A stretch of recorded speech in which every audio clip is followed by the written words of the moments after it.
got some things on my wall here that I think you'll find interesting. The first one is a picture of a John Larrivee guitar label from 1973, but look at the bottom, there's Grit Laskin signing his name here.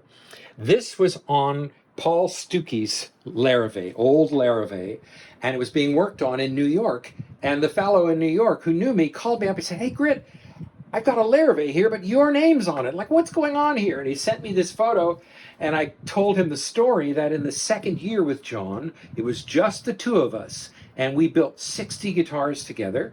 John was very generous, and he said, "You're building half the guitar. You should be signing these labels."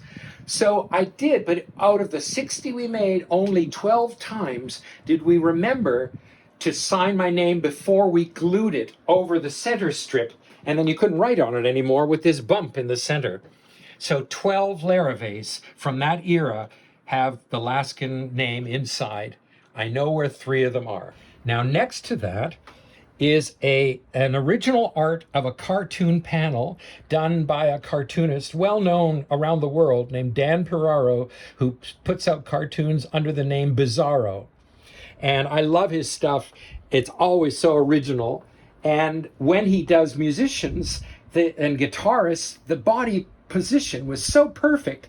I actually began corresponding with him and saying, "You must play music because you've got it. You've nailed it right." And it turns out he is a songwriter and guitarist. And I loved his stuff. And he sold me the original art from this panel. That was one of my favorites. So I have it there. And next to that is a quote from the social activist, philosopher, thinker, Noam Chomsky, someone who I admire, and he's getting on, but he's still with us. And this is a quote of his that's one of the things that just guides my life. If you have a chance to contribute to making a better world, do it.